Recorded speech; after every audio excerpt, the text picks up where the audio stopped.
Hey. What's going on, fellas? What's up? What's up? What's up, Hello. man?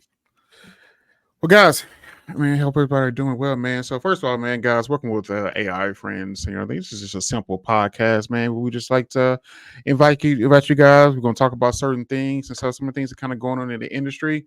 And I'm gonna let the fellas themselves introduce themselves. I'll kick us off in here, man. My name is Marlon Avery. I'm a software engineer by trade. Also too run an AI agency where we build and we also teach AI solutions and been doing this for quite some time. I had the privilege of being a part of the team where we built the first AI grant writer on top of GPT-3. And since then, I've been kicking and building solutions and trying to figure this thing out with the rest of the world. And I'll pass it over to Sekou. Hey, how's it going? Hi, my name is Sekou. Currently I'm a systems engineer working over at Pinterest. I've worked at many companies over here in the Bay Area in the Silicon Valley, from Salesforce and Oracle.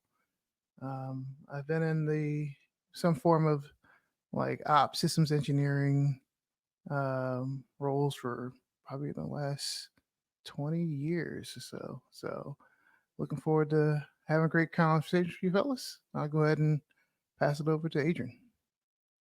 Hey, everyone. I'm Adrian.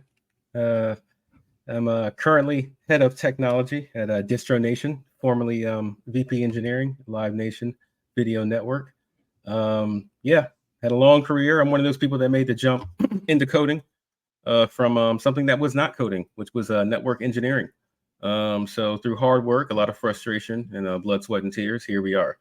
An AI enthusiast. I like to build apps and little things, self-writing blogs on the side, anything that I can do to try and leverage what's new in the AI world. So as always, looking forward to talking today. Yeah, man, appreciate it. Before anybody jumps, man, I know just kind of like that intro may seem very technical, and we're about to get into a bunch of technical jargon and everything, and all the code and stuff and everything, and not so much. I mean, man, the reason why we're here, man, us three, we've been having this conversation for about a year now. We've been having weekly calls, which kind of like talk about some of the things that we're seeing in the market, some of the things that we're building, sharing resources, sharing knowledge, and everything. And so, we'll definitely make it. We'll make sure it's user friendly, man. This podcast is just simply for people who are AI enthusiasts, entrepreneurs, tech professionals alike, and just trying to get a grasp or understanding of what the heck is going on in this AI universe and stuff, man. So that's to kick us off, man. Let's rock, man. Adrian, what's been the latest, man? How are things on your end? To be honest with you, I found myself doing a lot of manual data entry yesterday. We haven't talked about this, but I was doing a lot of it, and it was one of those times where I knew that there was a way that I can accomplish this with an AI agent, an AI model.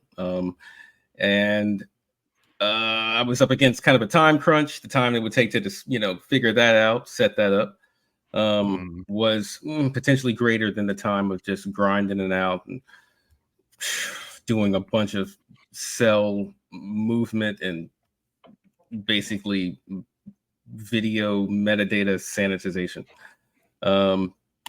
So I think that's what's new. What I am happy about is all the projects that I've been working on that are AI assisted. I've had the opportunity to use Cursor recently, and I think it may have, caused some issues with my computer, possibly. So I had to go back to VS Code, but it was a lot of fun while I was using it. I would have to say it was very fast, if anything. Yeah, okay. Sekou, man, what's been going on with you, man, this week? Yeah. Oh man, so much. Just my job is always new projects, always big things that we're doing. But for me, I've been spending a lot of time just trying to organize and make my life more efficient. See how much more I can get done.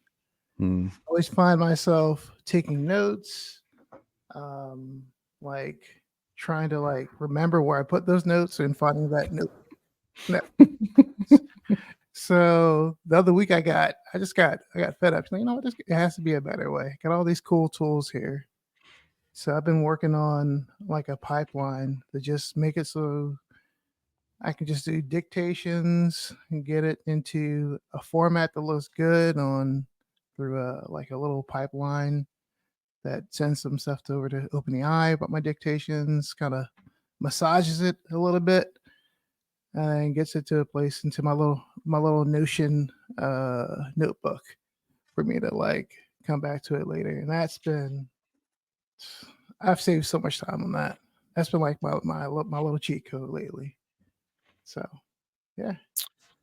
Man, it's definitely seems like the reoccurring subject, or recipe, if you will, is like we're trying to all figure out how to save time, and if it's not just saving time, it's like how do we like just stop doing tasks and everything that we don't like, and stuff and everything. And so I mean, let's kick it off, man. Do we think these AI tools are at a place right now that is ready to kind of like be the ultimate assistant, to us, man? And so I mean, we are kind of like seeing the experiences with with the with what we're seeing like with code editors and the IDEs and everything. Now we're starting to see document processing, PDFs and everything. We're starting to see Microsoft integrate into Microsoft Copilot, things like this, man. Do we think these AI phone no, I'm sorry, these AI systems are at a place today where they're really fully ready to be our everyday assistant? Yeah. I can Yeah. I can jump in that one. So Mhm. like I don't know. It's not 100%, right? You still have to kind of nurse it, right? Mm-hmm. I still like today, like there's certain things that they're just great. Like being able to take something that you just, unstructured notes you put together and just massage it into something. What do they call it on Gemini? There's a polish function that I use. Amazing, Mhm. right? That's a game changer for me. Like at this point, it's really like communication I go through where I don't like at least see what's a better way to say what I'm trying to say using Mm-hmm. AI. And that's a game changer and how it's like integrated in my life so far. Yeah. You know what? That reminds me, Sekou. I grew up with a stutter, a horrible stutter. And I had the type of stutter that I would be able to know what I was going to stutter on, what word was going to trip me up, because there's different variations of stutters. So what I had to turn into was a little mini thesaurus to avoid the D word or the TH Interesting. word that I knew was going to stumble to like trip me up. And this was like, first, second grade. And I remember really going through it. And I remember it kind of building out my vocabulary because I had to be creative with the things I was going to say because I didn't want to, you stutter too much in your friend group, you're just going to get ragged on. At least, I was born close to the Gen X crowd. So, it was rough. So when I think of completions with AI, and I think of your polish function. I wish I would have had that maybe in some kind of heads up display when I was in the second grade for sure. Wait, are you a Zennial? Is that what Huh? you are? Are you a Zennial? Ah, it's like yeah. I don't like the labels, but I am. I am. All right, Absolutely. I'm not alone. So Yeah. 100%. I can't deny any of the character traits of a Zennial. I'm all of them, basically. That's interesting. It's number one, Adrian, I didn't know that. It's like you said you had a terrible study and everything, and the aspect of just like around conversation, man. Do we think we're at a place right now where we want to talk about assisting and handing off and everything? One of the big things is kind of starting to come up here is these integration of AI phone agents. So like a company like Bland AI, there's a platform automating phone calls for enterprises using hyper realistic agents. They just raised a $16 million Series A, led by Scale Ventures partners and everything. So, what's our thoughts on the AI, the world of AI phone agents? Do we think the next big thing? I do. I think it is. I think I'm seeing it already. I think that when it comes to taking phone calls, we've been seeing it, a lot of complaints for as long as, I've been an adult about the offshoring of the conversational, this the support, the whenever you want to call a company, you're not talking to the company, you're talking to a call center that's located somewhere else. With the AI phone agents, companies are always going to be trying to cut costs. So if the pressure is there for them to optimize that, the pressure is there because of it's going to reduce costs.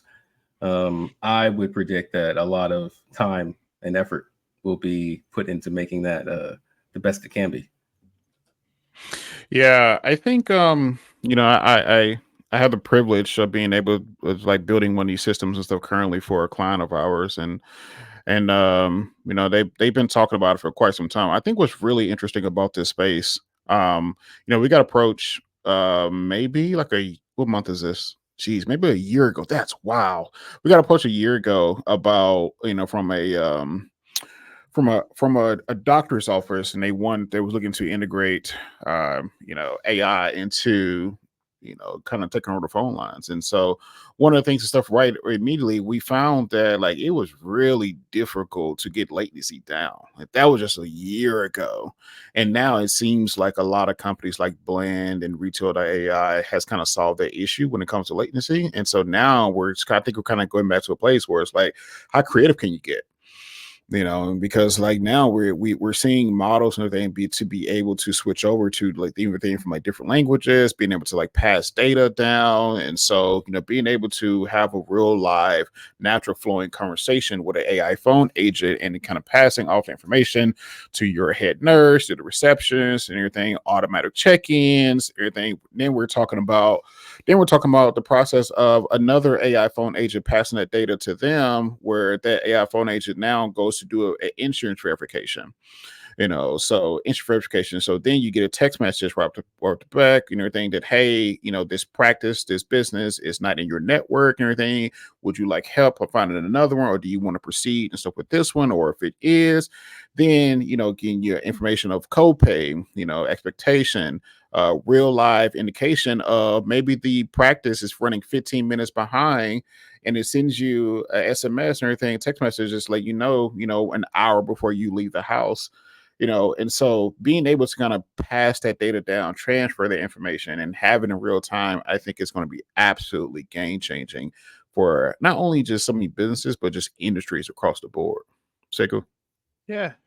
So I can think of all of the like they're like, there are going to be businesses built around this. They're going to be like you just think about. I used to work for a company called Live Ops that did remote call centers. Right, they made it so you can have a phone at your house and you can get calls routed for whatever fundraiser that was going on, or whatever things people would willing to get certified for, that they can just answer a call and go from there. But that's just half it. Getting the call, getting the knowledge base connected to folks is one piece, but then there's the systems around the quality assurance, making sure that like that agent says the right thing, and if they don't say the right thing, how do you catch it and resend it right through a pipeline and get it back over to be able to to use this, right? Like Hmm.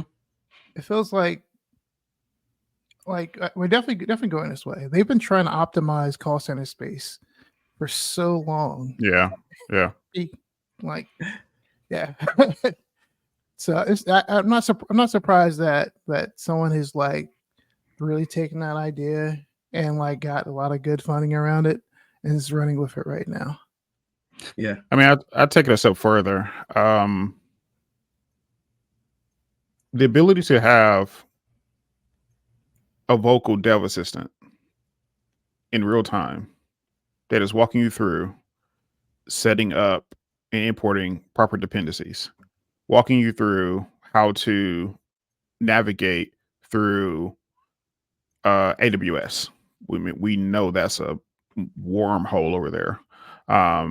Being able to in real time give you status updates when Azure's down. So telling you to switch over to, instead of like East Coast region, to sort of switch over to West Coast and everything, just because the deployment's down right now. Being able to have that type of help assistant in real time, I mean, it's game changing with the combination of things like Sekou mentioned of like, Replit or your Cursor AI, and stuff. And so just not only that, but I mean, now we're starting to get into having AI phone agents into the home, being able to have an hour study time with your little one as it's teaching them Spanish, or it's helping them with their sight words, or going back to Adrian, helping them, pronunciate so they don't have to worry about stuttering, and stuff. Being able to have that type of, runway, that type of like companionship in so many different areas that, I mean, speech, it impacts everybody, and so now it kind of depends on how creative companies can get, being able to, I mean, I definitely can see a world where you have an Alexa skill now that's going to help kids and everything with, their stuttering and everything, Yeah. and so, and being able to, help them with their studying, help them with, language and everything, help them speed up, the aspect of language, and then, sending them some type of rewards for their game stuff as they're Yeah. as they're learning and stuff and they're going. Oh, I would love that. Here's a weird idea that just popped into my head, and I want to know if you guys think it will ever happen. Okay, could you with the could AI phone agents become good enough to facilitate onboarding, say like to an email account or to like a Spotify account? Could it be to a point, in your opinion, where you can just, oh, if you want an account, just call this number, and then it will walk you through, you know, 5 to 6 like voice guided steps, and it would be somehow faster than creating an email, password, yada yada yada. Yeah, I think the onboarding process of calling that doesn't matches human behavior. I think what's interesting going along with that concept is with OpenAI introducing the desktop, application, Hmm. and then be able to have the desktop application be live and see your screen and everything. I think something like that we'll definitely see. And I think that Yeah. we'll start to see that very, very sooner than later. And then you just have it as a live screen and it's walking you through steps of like how to onboard, how to set up everything, not only just from a consumer standpoint, but from a B2B employee standpoint too as well. If I would have had that, that would have saved me a lot of time. The OpenAI for that manual data editing I was doing, that would have saved me a lot of time. You know what? I can actually see a place where I think that actually might be kind of useful.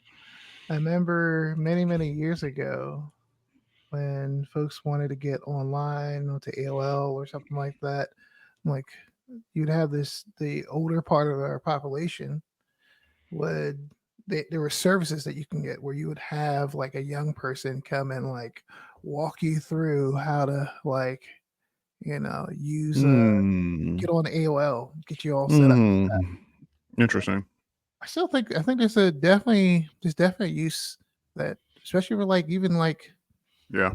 folks that need additional assistance. Like there's definitely a place for some of that. Hmm. Yeah. And Yeah. a broader topic we have to discuss at some point, guys, is the where are the jobs for the youth going to be? Because it's all automated kiosks now, and where the coming of age story is going to be happening of I, the next generation. that's interesting though. Going back to what Sekou just said is accessibility is will become an essential part of how AI is used and built on top of.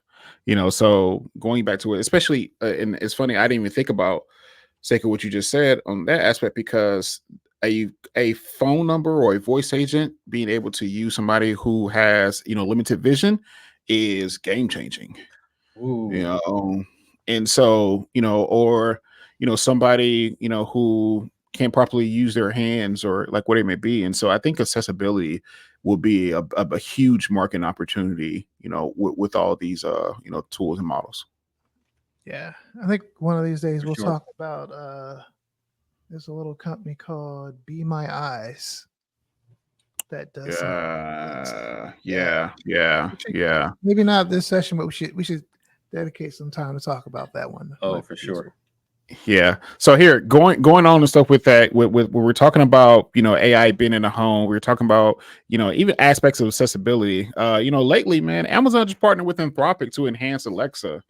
And yeah, I don't know if it's interesting. I don't know if it's politics, but it's probably worth circling that they chose Anthropic over, OpenAI. Gentlemen, man, what's your thoughts?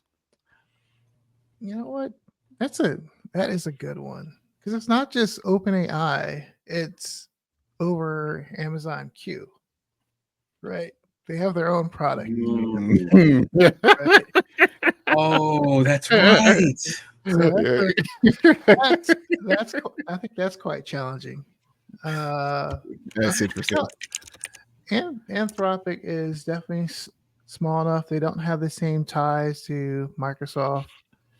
That's a pretty good match. I think those two companies should get closer. Um, um, but yeah, I was just when I saw that, I was like, huh, what about Q? Hmm. Yeah. Do Well, you I think that? say, go ahead. I mean, do you think that means it's like it's internally it's not ready? It's not kind of at the par and stuff where it makes to be, and so they don't kind of want to wait until the team or the product and stuff gets ready. They just kind of want to have partner and kick it off, and then they may build something down the road.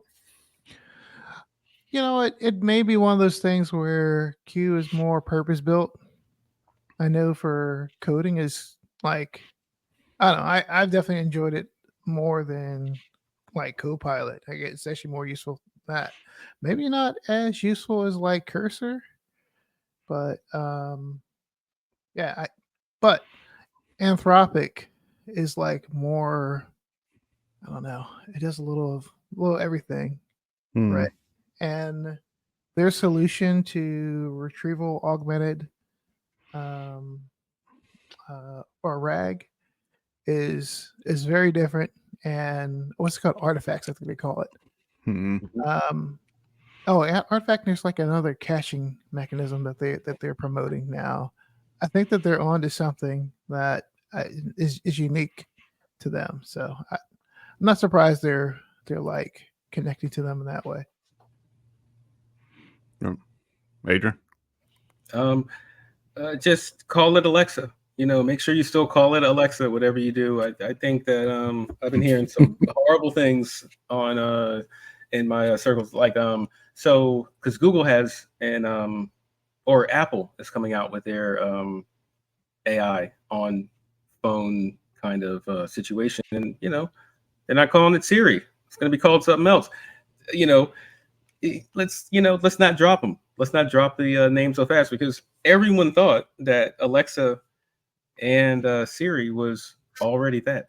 It was Mm. already this AI tool. That was the impression that I think everyone had before AI was a big topic.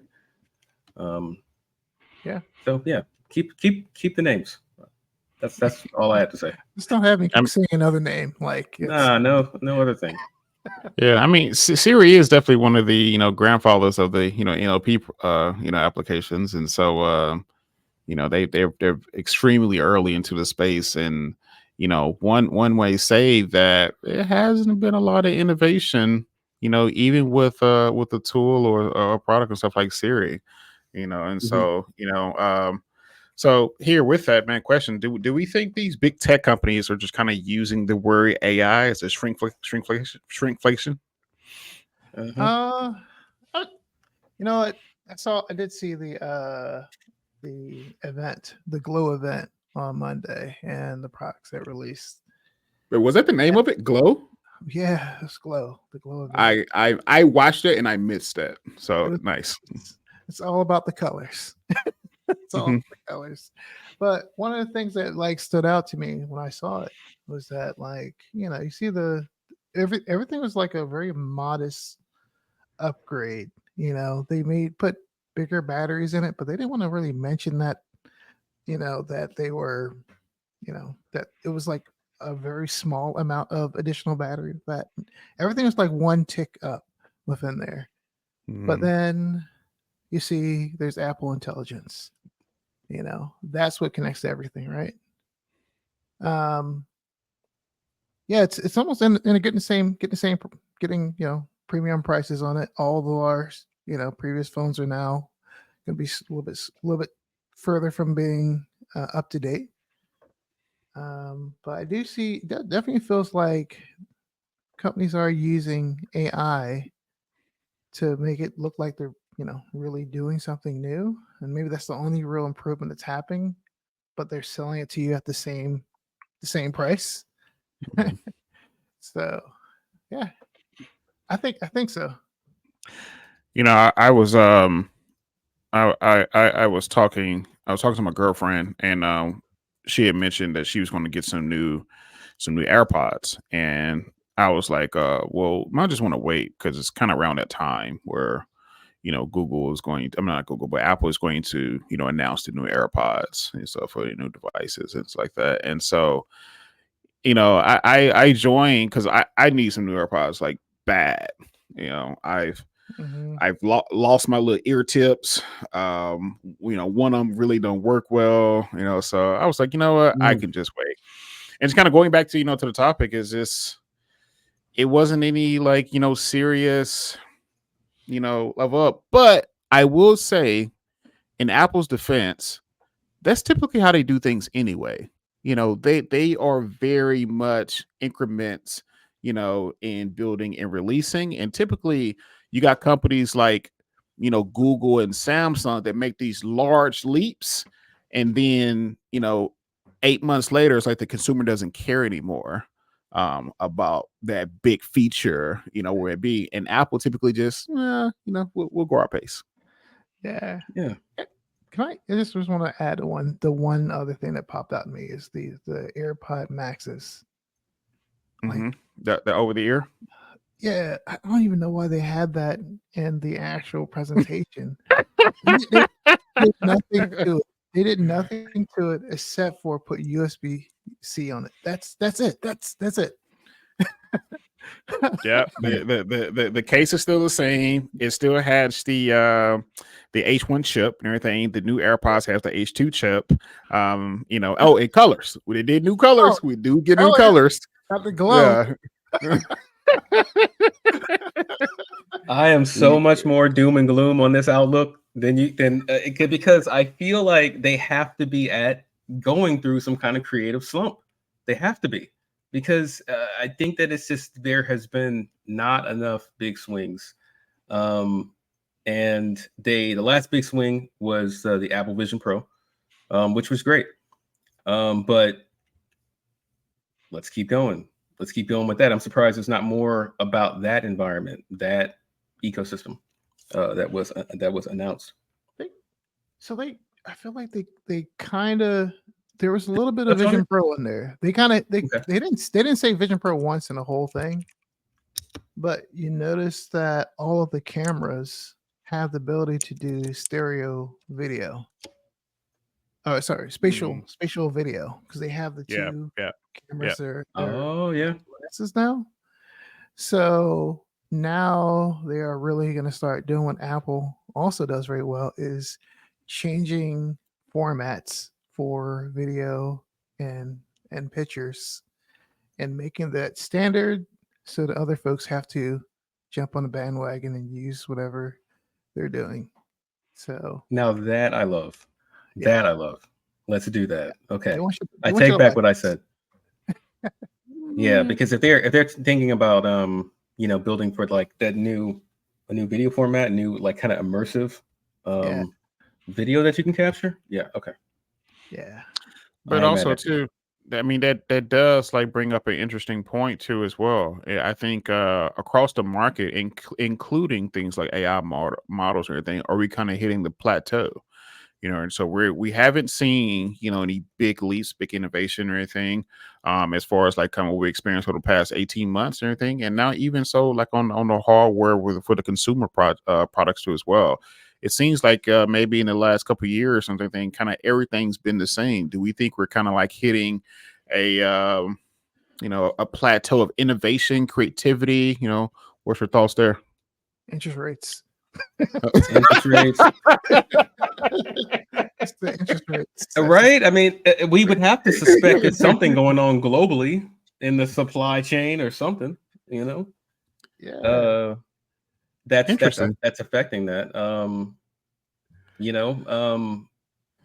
don't know. I feel like we talked earlier about how there's innovation elsewhere. And I saw the Huawei, not going to pronounce that right, but the Huawei trifold phone. And I thought it was super neat. I thought it was cool. I thought it was something that's like a cool little option. And you know, so people are innovative. Like people are doing things out there, but it seems like um, you know, Apple not so much on the hardware. Like Apple's not doing as much on the hardware front as it could be.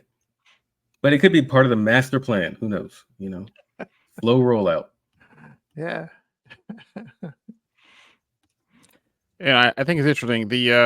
I'm looking for it now. The CTO of Zapier did a phenomenal presentation.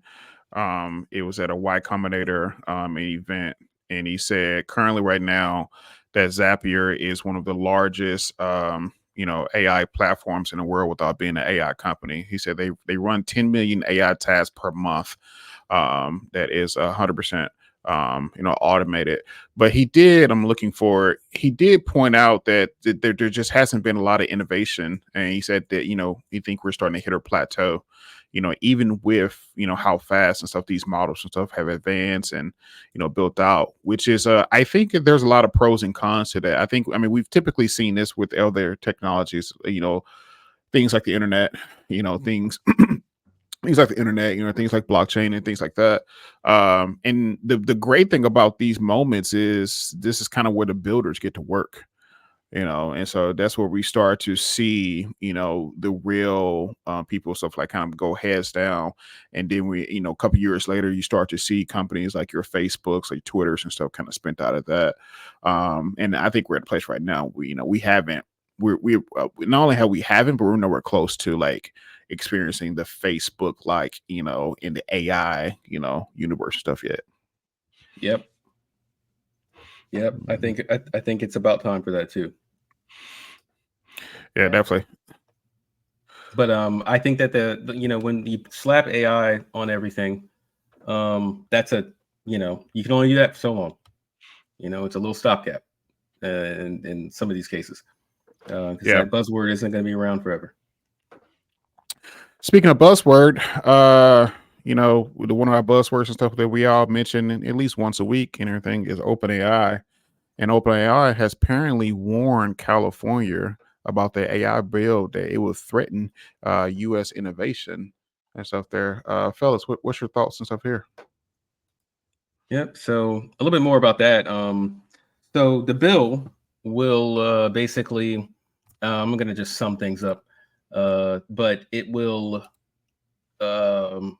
create an authority that will audit your AI models, the AI models that you are developing for a multitude of different things, mainly around like safety, probably some privacy concerns, things like that. And if you do not comply, you will be taxed. It's going to cost you. They're targeting mostly the most expensive AI models to generate.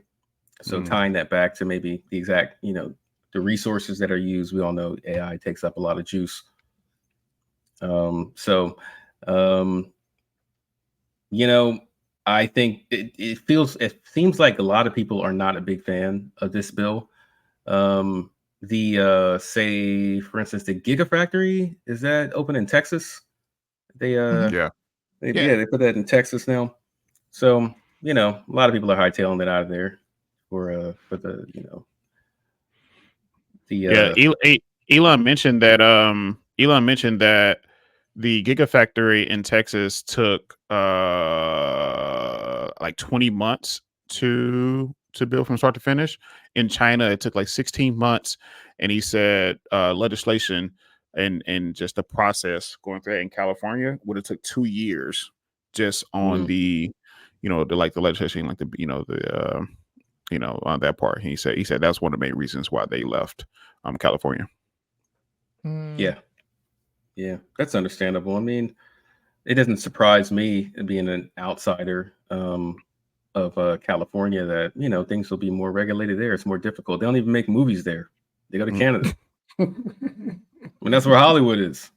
You know what I'm saying? It's expensive there. Like, what? We got to go somewhere else? You know? You go out there to make a movie, you hop on the bus right to Canada. Atlanta it is. Yep. Oh man, that's hilarious. I mean, it's interesting. I think that process of the politics side of things, and just kind of want to be in control or have your hands on the wheel and stuff, if you do, if you will, especially when there's just, I mean, there's a limited amount of people who really understand this in the deepest levels, and you could argue, a good you could argue a good portion of those people may be in California. I think the concern and stuff may be is like how many of that portion, how many are there, or are official government workers. Yeah, I don't know. It's one of these things where like I'm trying to understand. Whenever I think of the federal government and when they want to enact something, and if I have to ask myself the question, is like, how are they going to implement that at scale? Right? How are they gonna like? Are they gonna be part of my pull request or something like that? How does this like? Or part of my CI/CD pipeline? I gotta like insert GovBot into it. Like I can't see how that works. And how are you gonna control the hobbyist, the person who's doing it locally? Because the cost of this is going to come down. The cost to train. So like I don't know, regulating software in that way is interesting. Now I can see it maybe if you're a business and you're selling to consumers and there's an AI that's part of the mix there, right? That is doing something for them. Like a phone agent. Like a phone agent, like having some type of way of them to like review your process or like what you're doing with the model, but still like how do you like it feels like that's how like IP that's going to get stolen very easily, because if they can get access to it, everyone else will get access to your IP for what you just built. So yeah. The way that I look at it, I agree, man. It's like if the government is going to get involved, it's almost like a race. That's where it's as good as it's going to be the moment that the government gets involved with it, because in my theory, whatever division that's overseeing this, they're going to have one set of rules, and these divisions or departments or whatever are going to fall under different leadership, different, political parties. And the rules are only going to grow more. They're not going to be like, this is, the rules are not going to stay the same. It's going to be like the tax code in my imagination. And I know like I think this is at California level, but like California is the blueprint for so many things. Sure. So expect it to get bigger. I in playing devil's advocate here, I will say if the government does want to get involved with this type of technology, I would argue there's probably no better time to do that now with the current job market.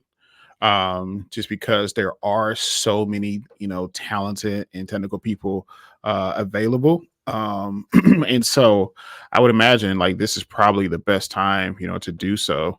If they do want to jump into it. But I mean, even then that window is minimal. I mean, we're talking about you have to hire on board and everything a vast amount of people. I would argue probably the next 12 to 16 months, and I'm not sure if they're actually thinking about this, because also too then you have to do. We're talking about nationwide, not just California and stuff into as well. Yep. Mm-hmm. So I mean, we'll see. I think we'll see. Mm-hmm. Cool. All right, cool. Here, moving on. Sekou, thanks for the comment and stuff there. So, Adrian, man, one of the topics, here, man, that you've been excited about. We've actually kind of exchanged some text messages, some TikTok lives, and I even started like a debate. I pissed some people off on LinkedIn, talking about this subject and stuff too as well.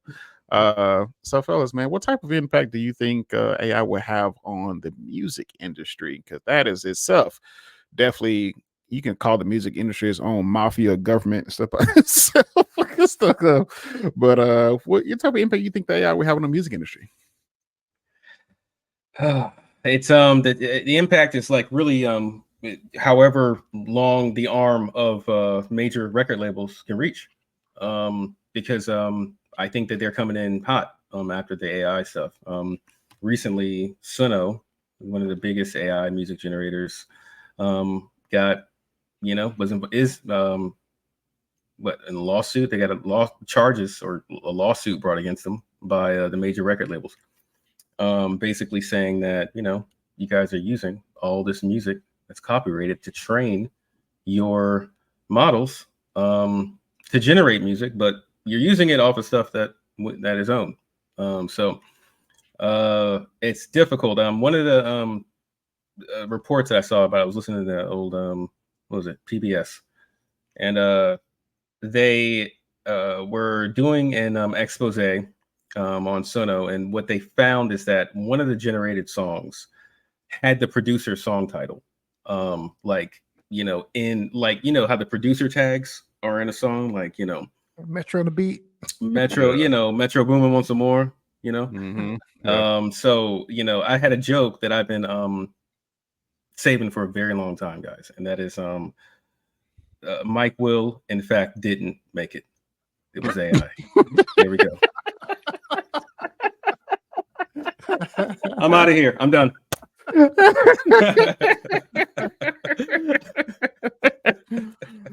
Oh man, that's hilarious. Yeah, man. So going back to the TikTok live you sent me though, Marlon. You sent me this awesome TikTok live now. Marlon over the weekend was like, check this out. This guy was on Suno, and yeah, he's a music producer, and he was making great music off of that. Great. I mean, I was impressed. He uploaded a stem, a little snippet of a beat, and some lyrics to Suno, and Suno did the rest. It created a bridge, created the vocals. It was awesome. What's the artist's name? Really Michael. Oh man, that's gonna bother me because literally he's in my playlist. I've listened to him a few times. I'm gonna have to check it out. Yeah, I'm gonna check it out. So here's my thoughts and stuff with the AI and the music industry and stuff here. The music industry to me is very similar to banking industry and the healthcare industry. Typically inside house, they don't innovate. They have people around them and companies around them that innovate, and then they sue them, and then they later on figure out a way how to partner, and so they're always playing defense. I mean, we saw this as early as what was the first music streaming? Napster. Yeah, Napster. And we saw this as early as Napster and everything. We saw this as late as TikTok was early this year when they kind of took all Universal, kind of took all all of the music and stuff. So the music industry itself typically doesn't innovate. I mean, Spotify's not a music industry. It seems like even Suno is not part of the music industry as well. They don't innovate. And then later on down the road, they kind of figure out a way and stuff how to partner. But it's like they're always playing defense, which just means they're always behind the curve. Too as well. And so where I think that, I mean, we saw this, what was it, last year with the Drake AI song, the Drake and the Weeknd song. I think, man, what's going to happen, and this is kind of where I really kind of and I kind of ruffle some feathers and stuff here.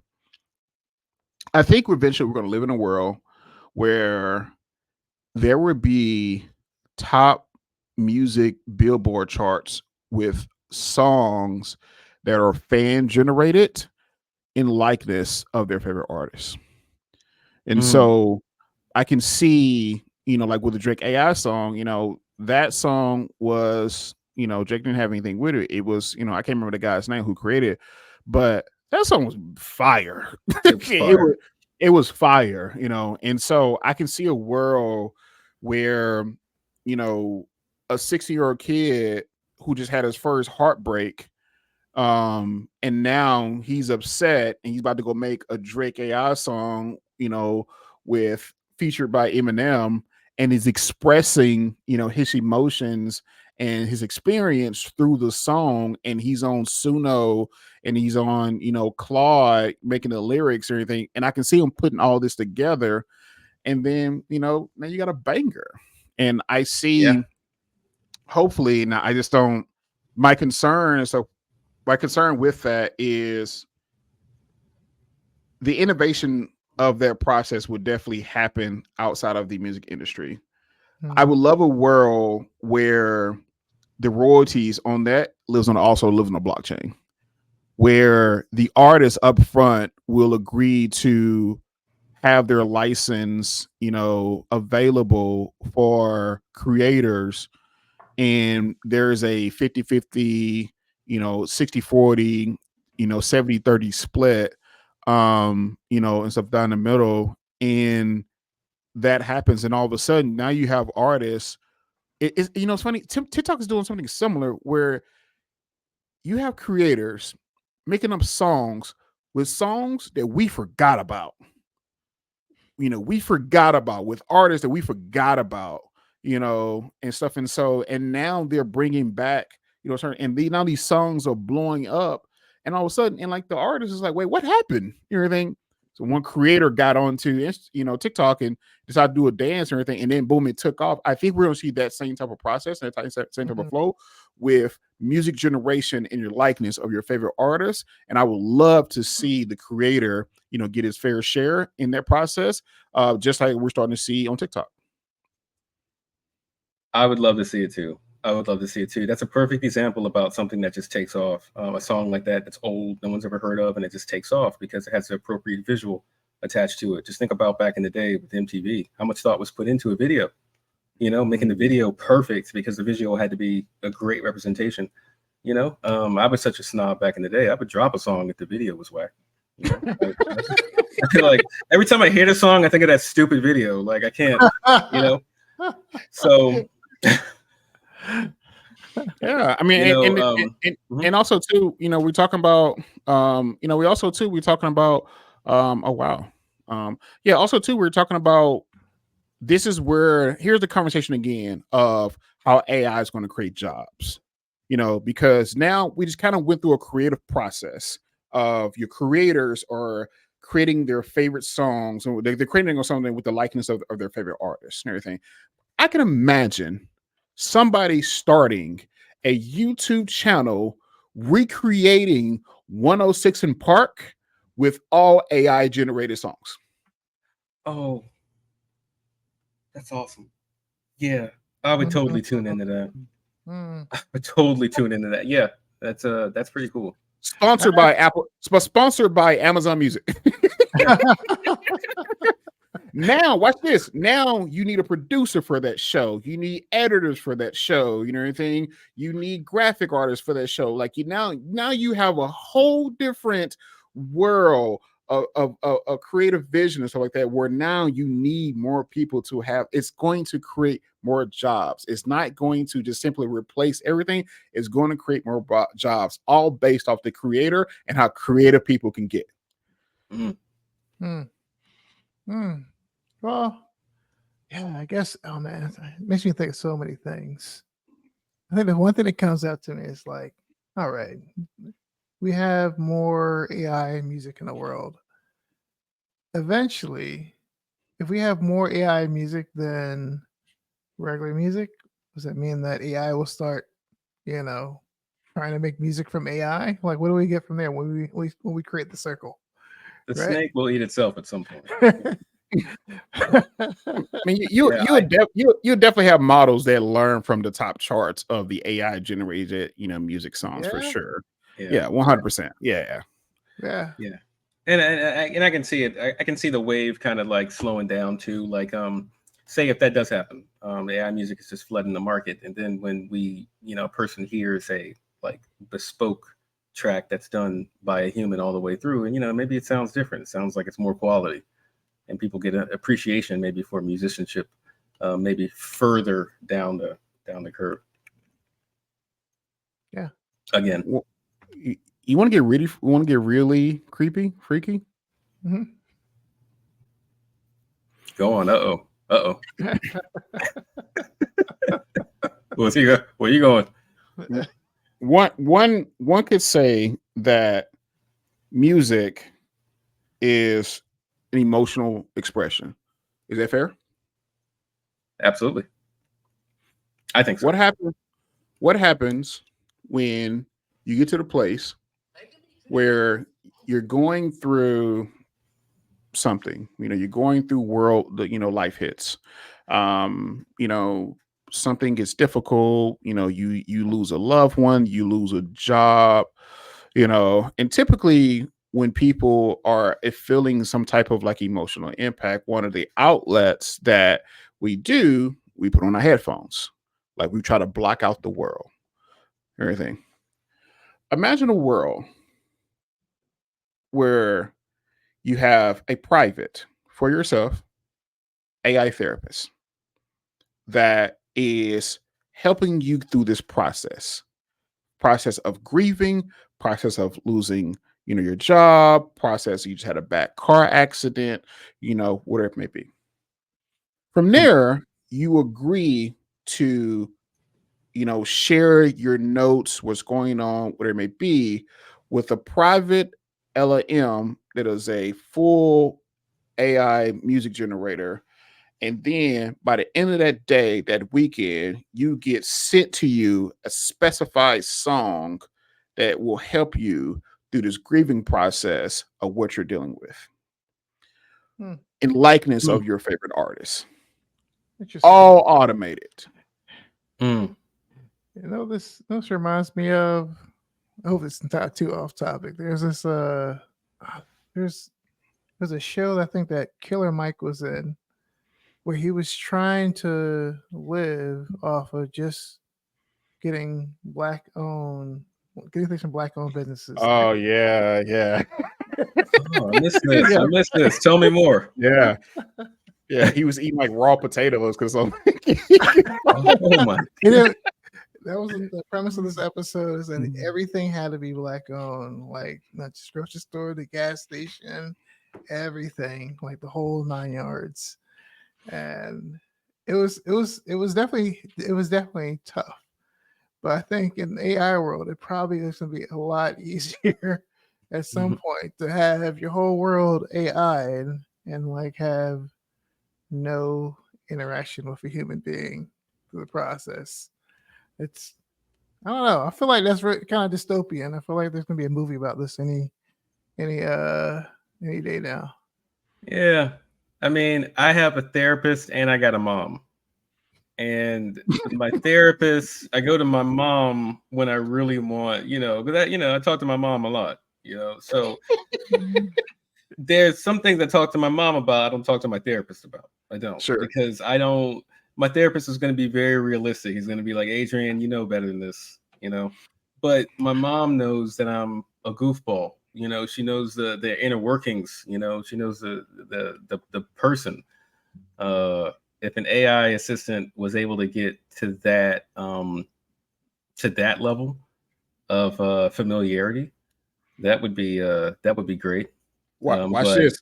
Yeah. Watch this. Sekou, what was the first conversation you brought up today? What are you doing? You were trying to automate and you were trying to build what? A second brain. That's my thing. Trying to build a second brain. Yeah. And that process will allow mom to be able to and I think it's a thin line and stuff there, but that process would allow mom to be able to, you know, build a model on top of, you know, her knowledge or everything that becomes, you know, a long-term, you know, therapist to yourself.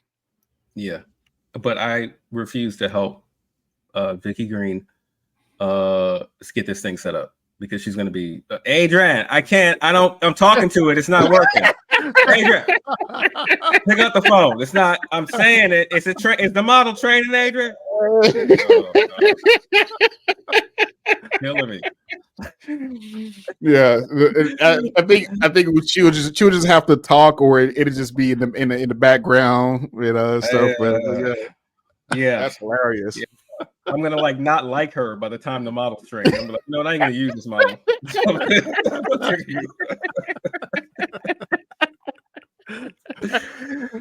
Oh man, that's hilarious. Everything. All right, let's see, man. All right, so let's move on and stuff here. OpenAI has reportedly they're in talks to raise $150 billion valuation.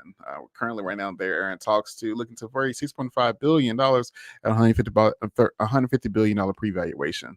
So this new valuation is significantly higher than OpenAI's previous reported valuation earlier this year at $86 billion, and far higher than any other AI startup today. The funding will reportedly be led by Thrive Capital as a major investor in OpenAI a previous round, and also they're in conversations to be included with companies like Microsoft, like I had before. Apple's interested, and also Nvidia too as well. And says as OpenAI partners that they are invested in the success of the AI startup world in one way or another. Everything. Thoughts? Yeah, I feel like Nvidia CEO is like whatever dinner party he's at is it's a fight to get to that. It's he's the most popular guy. He rolls up in that leather jacket every time I see him, and he is looking like he is the coolest guy in school right now. Everyone's trying to hang out.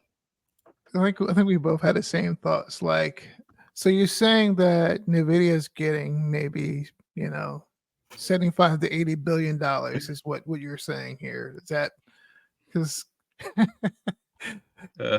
yeah, because that's where it's going. It's like it's going right into those GPUs, but yeah, that's crazy. That's crazy, and they need more if they want to get to AGI is what they're saying, right? That's not enough to get them all the way to where they need to be. It's crazy. Yeah, I mean, what do you think? I mean, we talked about the hardware stuff and everything, the GPUs and stuff for sure and everything. I mean, Sekou, you're a cloud engineer. You know, so like, what do you think?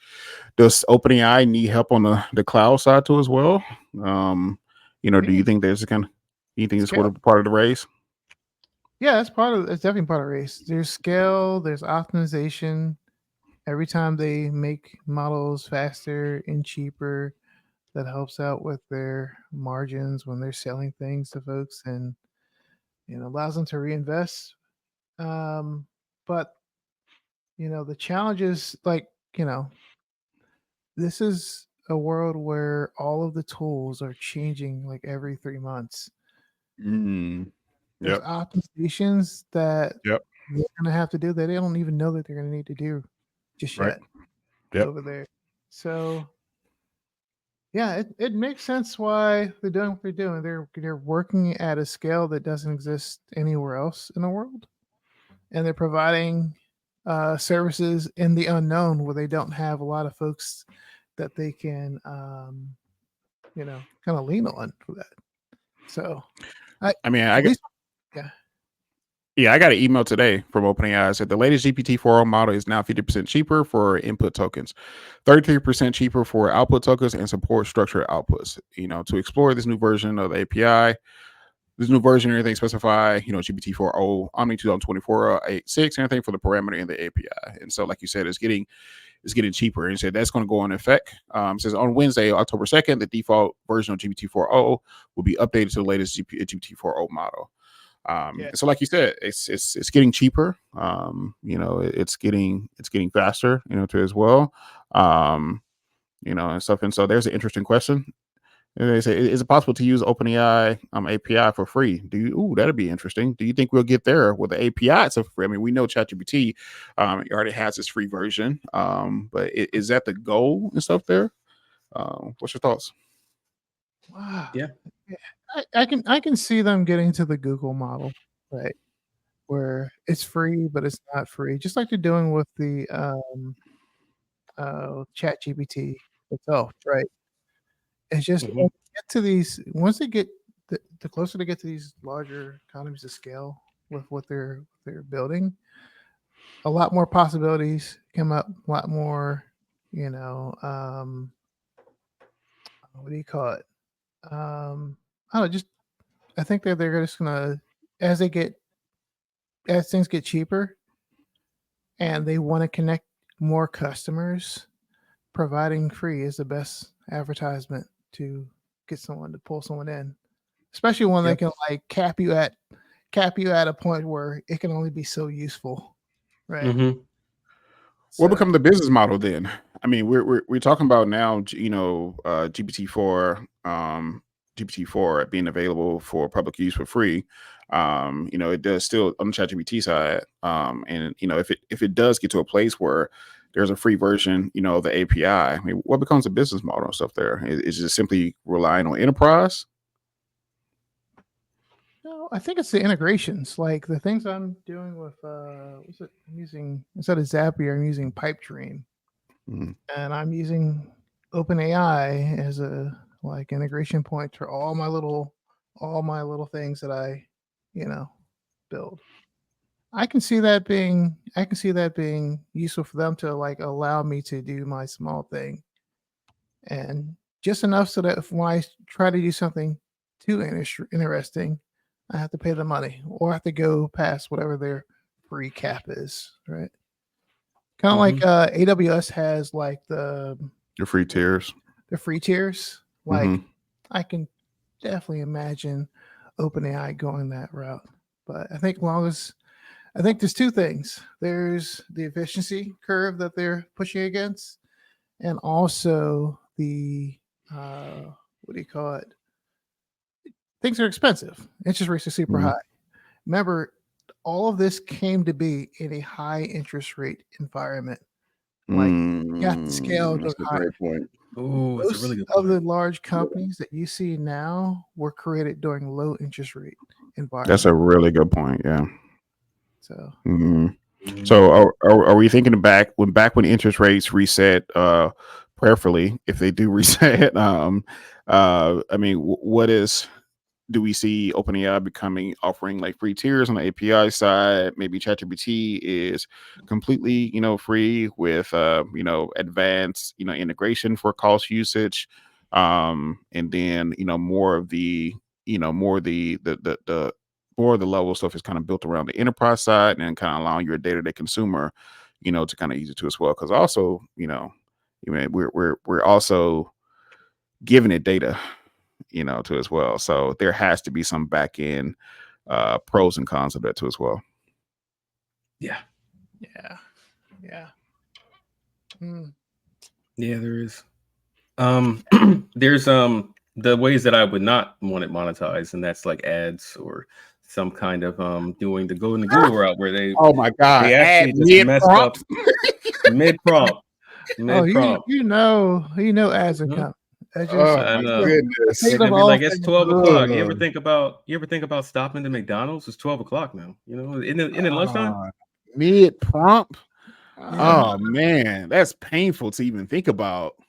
Oh, that'd be horrible. oh man, imagine your AI assistant just stopping what they're saying and giving you a commercial in between your answers because you're on the free tier.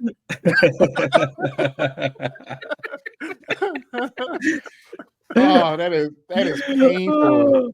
That is so painful. That is, Uh, but it's like I mean, it's the same thing we see with YouTube and stuff now. It's the same Google. exact model. Yeah, we see with YouTube and stuff now. And on the it's even wait, does YouTube TV? There's commercials on it even after because there's no free version, right? Everything. So there's commercials on it no matter what, right? on YouTube There TV. was a free tier. There's tiers. I thought. There's tiers. Yeah. Okay, yeah. Yeah. But we're seeing this now. Anything with YouTube now is like it's no longer the necessarily ad, but now you're kind of going with the creator ad, and stuff inside the flow too as well. And so if they got sponsored or things like that. Dude, I feel like I have a story. Another story. Uh-oh. I feel like I work at so many companies. I have so many references here. I worked at a company called Telview. That was the name of it.